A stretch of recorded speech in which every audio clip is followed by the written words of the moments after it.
परब्रह्म ओम सम्मानित आचार्य बंधु आचार्य बने एवं विद्यालय में अध्ययन करने वाले प्रिय छात्र और छात्राएं, आज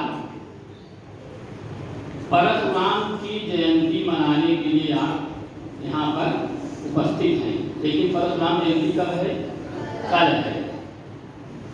जब किसी महापुरुष की हम लोग जयंती मनाते हैं तो उससे हमें कुछ शिक्षा लेनी चाहिए और कुछ मेरा जनरल नॉलेज भी बढ़ता है, जिसको हम सामान्य ज्ञान कहते हैं।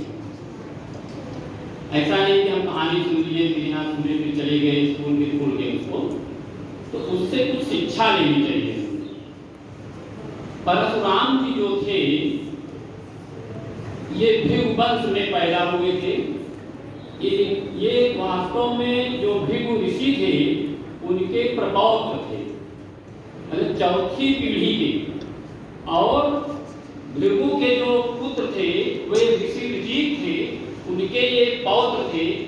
और ऋषि के जो पुत्र थे जमदग्नि, और जमदग्नि की पत्नी का नाम था रेणुका, तो उनके पुत्र परशुराम जी। इनका जन्म त्रेता युग में, जिस समय भगवान राम ने जन्म लिया था उसी युग में इनका भी जन्म हुआ था।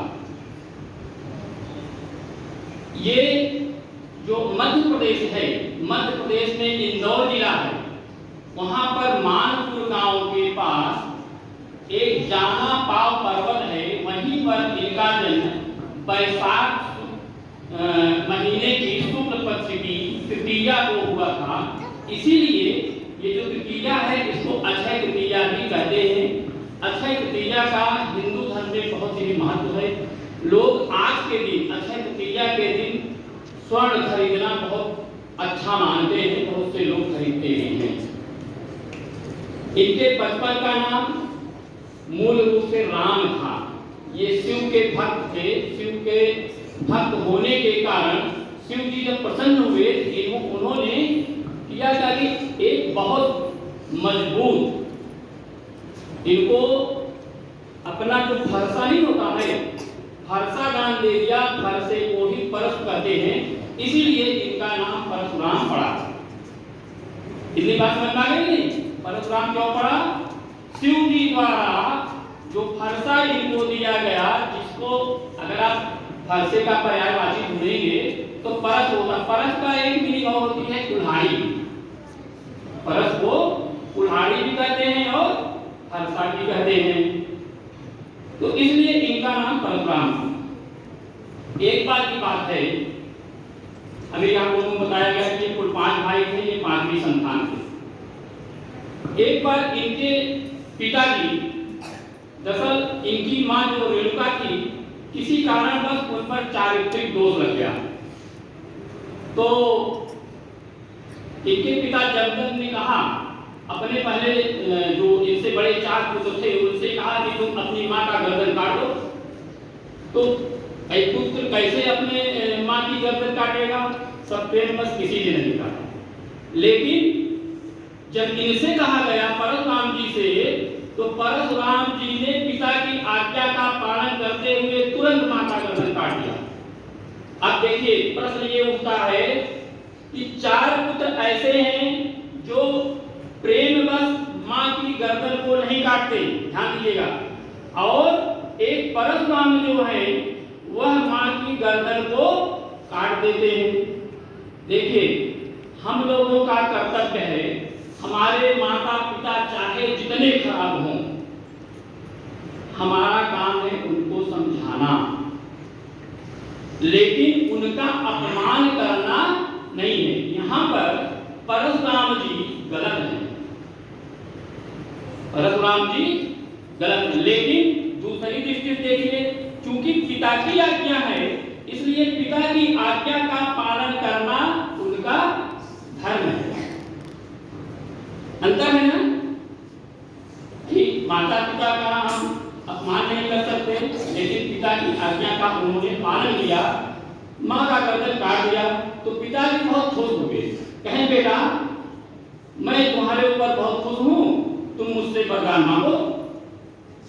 तो परशुराम जी ने कहा कि ऐसा है, आप मेरे जो चारों भाई हैं उनको जिंदा कर दीजिए और मेरी माँ को जिंदा कर दीजिए।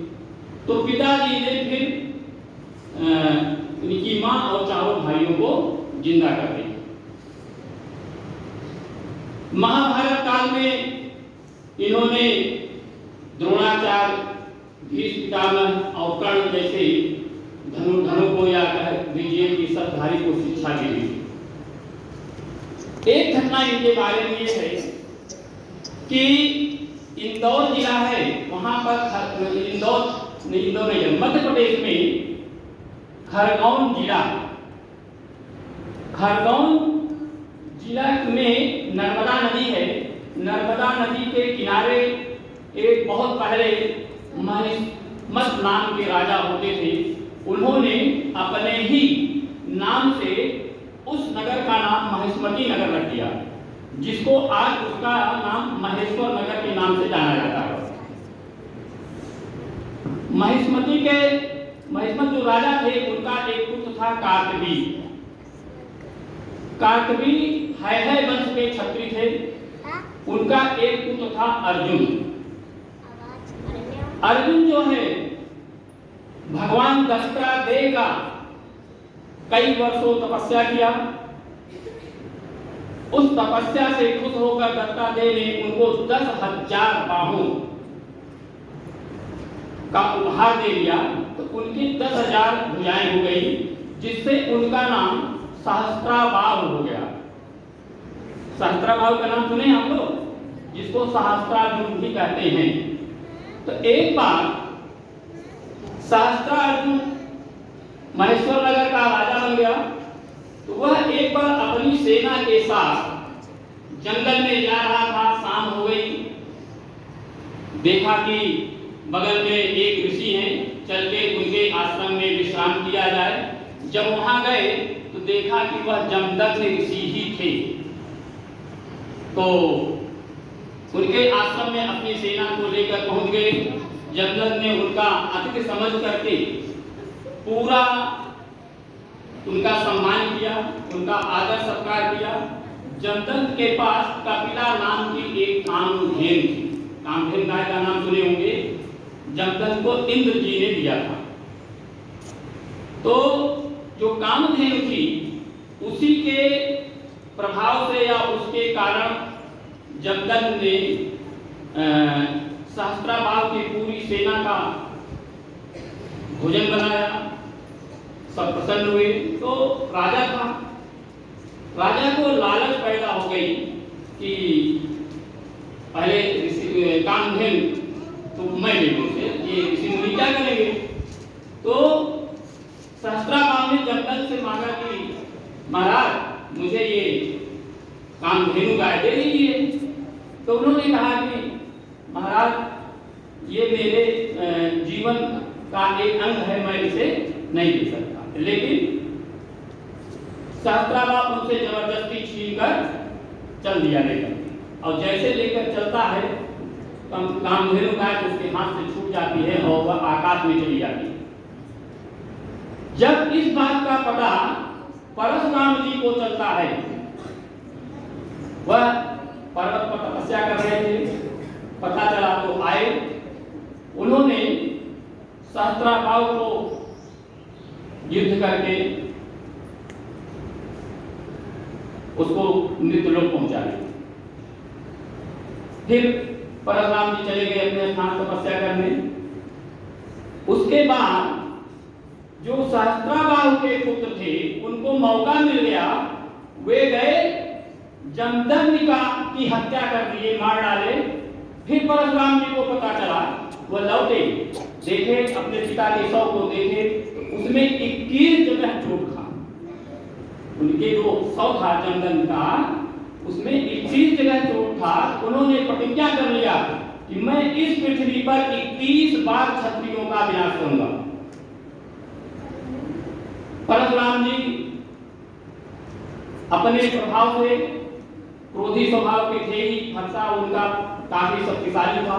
उन्होंने 21 बार क्षत्रियों का पृथ्वी से विनाश किया, कहा कि मैं इस पृथ्वी को क्षत्रिय विहीन कर दूंगा। लेकिन यह जो तथ्य है यह सही नहीं है मेरे समझ से, क्योंकि अगर क्षत्रिय विहीन होता तो आज पृथ्वी पर क्षत्रिय ना होते। दूसरी चीज आप आ जाइए, ये इसमें रामायण काल में राजा जनक थे। राजा जनक के यहाँ शिव जी का धनुष था जिसका नाम था पिनाक। शिव जी के धनुष जानते हैं ना, जिसको सीता जी घर की सफाई करते समय एक स्थान से दूसरे स्थान पे रख दिया था ना उसको। तो उन्होंने स्वयंवर किया कि भाई इस धनुष को जो तोड़ेगा उसी से सीता जी का विवाह हो गया। तमाम राजा आए, कोई नहीं तोड़ पाया, तो विश्वामित्र जी अपने 2 शिष्यों राम और लखन के साथ जनक के दरबार में गए थे। वहां पर विश्वामित्र की आज्ञा पा करके राम ने धनुष को तोड़ दिया था। जब यह सूचना परशुराम जी को मिली तो वह दौड़े दौड़े आए और बहुत ज्यादा क्रोधित हुए। राम को जितना उल्टा सीधा सब बताए कि मैंने मेरे इस फरसे ने क्षत्रियों का विनाश कर दिया है। लेकिन जो लक्ष्मण जी थे थोड़ा सा चंचल थे, बचपना था, चंचल स्वभाव था उनका। वह परशुराम जी को चिढ़ाते थे, वो फरसा लेकर दौड़ते थे। एक मिनट, तो परशुराम ने राम जानते क्या कहा? कहे तुमने तो मेरा नाम छीन लिया है। राम का नाम राम था, इनका नाम था परशुराम। तो राम ने जानते क्या कहा? राम ने कहा हे भगवान, चौपाई लिखा हुआ है, राम नाम लघु नाम हमारे, परस सहित बड़ नाम तुम्हारे, देव एक गुण धनुष हमारे, नव गुण परम पुनीत तुम्हारे। कहने मतलब भगवान ने अपनी मर्यादा का पालन करते हुए कहा कि हे भगवान, मेरा नाम तो बहुत छोटा है, राम है, आपके नाम के आगे परस जुड़ा हुआ है। मेरे एक गुण है, मैं धनुधारी हूं, आपके पास 9 गुण है। उनको दरअसल है क्या कि परशुराम जी को थोड़ा सा अभिमान भी हो गया। अभिमान ये हुआ था कि मैंने तो 21 बार इस पृथ्वी पर क्षत्रियों का विनाश किया हूं। जब लक्ष्मण जी फिर उनको चिढ़ाने लगे, उनकी बातों पर हंसने लगे, तो लक्ष्मण को मारने के लिए वह अपना फरसा लेकर दौड़ते हैं परशुराम जी, लेकिन फरसा नहीं उठता है। तब उनको ज्ञान होता है नहीं, यह तो ईश्वर ने राम के रूप में अवतार ले लिया है। ये है परशुराम जी की मर्यादा, क्या बोलते हैं कि इनके जीवन की कहानी। हाँ, सबसे बड़ी चीज है कि परशुराम जी बहुत बड़े क्रोधी थे। हम आप लोगों को ये बताना चाहते हैं कि अपने क्रोध पर हम लोगों को नियंत्रण करना चाहिए और क्रोध में कभी भी कोई निर्णय नहीं लेना चाहिए। होता क्या है, कभी कभी हम लोग क्रोधित होकर गुस्सा करते हैं, घर में ही कोई कुछ चीज फेंकने लगता है, तोड़ फूट डालता है, कोई नहीं कुछ सच्चे तो अपना सिर ही पटकने लगते हैं। तो इसलिए क्रोध पर नियंत्रण करें, क्रोध में कोई निर्णय ना लें। धन्यवाद।